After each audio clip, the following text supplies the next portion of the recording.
Hey guys, and welcome back to the channel. Okay, today what I'm going to talk about is gold. Everyone is always, or at least most people that I know, are always short on gold in MCOC. I know some people are massive grinders and they've got, hundreds of millions of gold and they just never seem to run out. But most of us are probably in between zero and constantly battling that grind up to 20, 30 million gold at a push.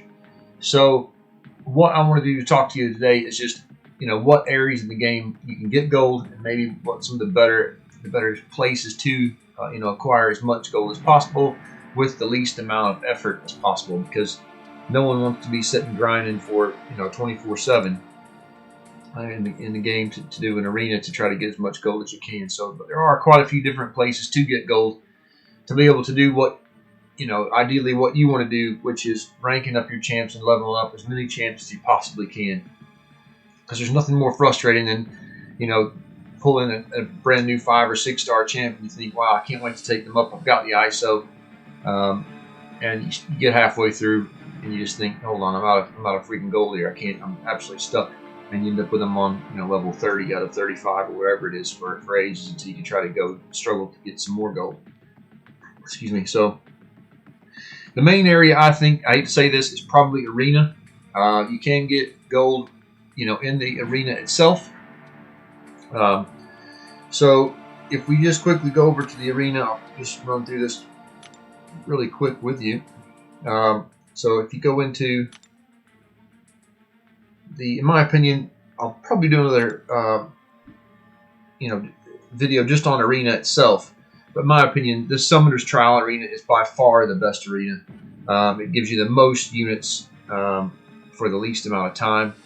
I mean, I've done this only up to a win streak of 18, and as you can see here, I'm up to milestone 5, so that's giving me 65 units just in my 18 streak.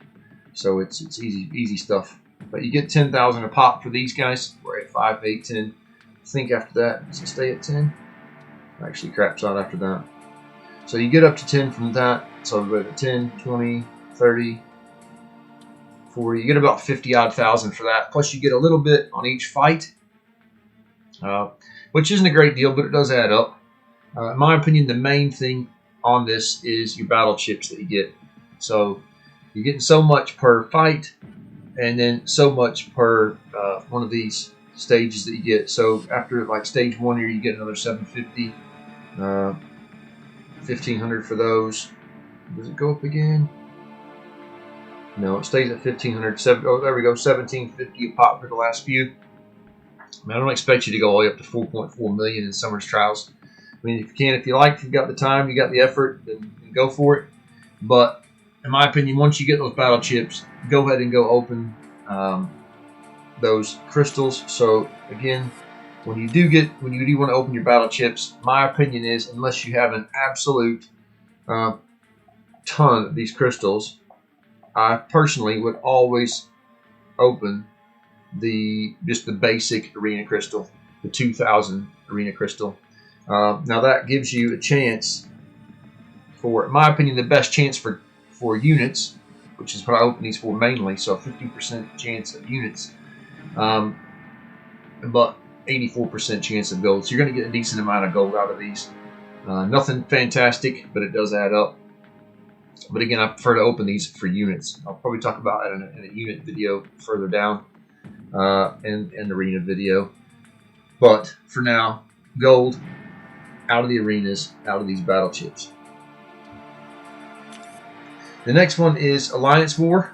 So when you win or lose an Alliance War, I think it's both, you get a set amount of gold. If you go into the Alliance War, I believe it will tell you how much you get depending on what tier you are. So here you go. This one here, participation, you get 4,400 gold out of that tier. The higher tier you are, the more gold you will get.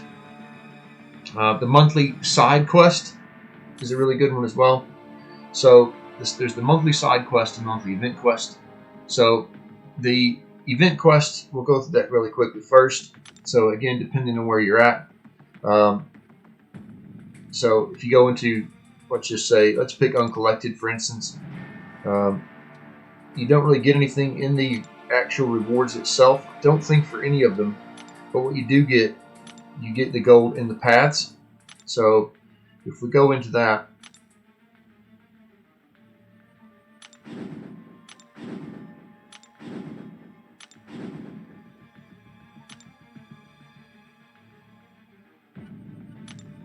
don't think it will show us with this to preview. Just 1 second, we'll have a quick check. No, oh yeah, it does. So it looks like you get 10,000 per run with this one.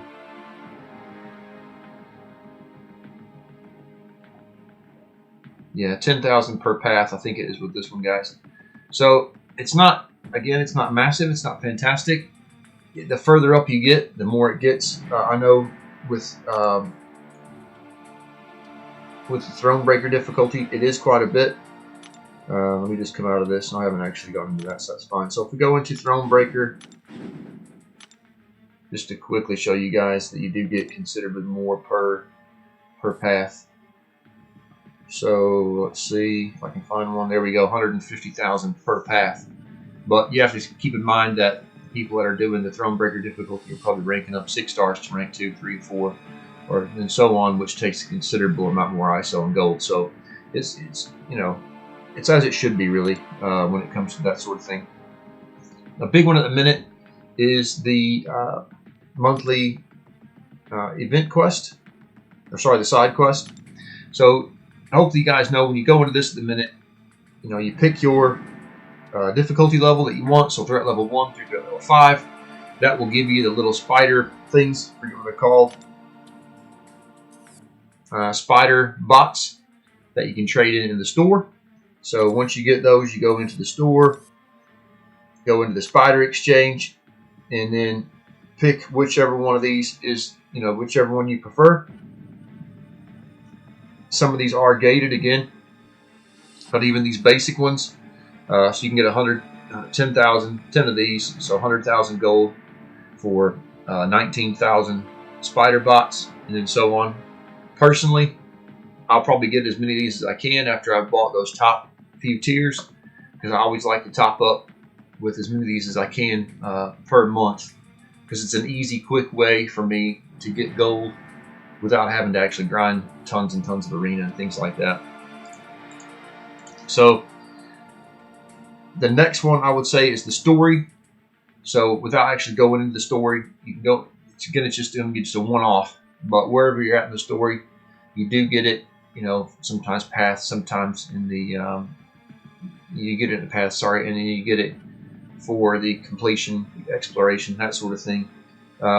Gold crystals is a big one. You can purchase those from the glory store, but personally, I really wouldn't. I would concentrate on using your glory for more rank up materials when it comes to like catalysts and things like that. So alphas and basics and things like that. I would use those for those. But you can buy those from there. You can get those as well from the 22-hour events and the Alliance events, you know, like the 7 days as well. So the 22-hour events, you know, like a minute, I think it's level up or something like that. So level up, or, you know, the arena, all those, the 22-hour events, you do get gold from those.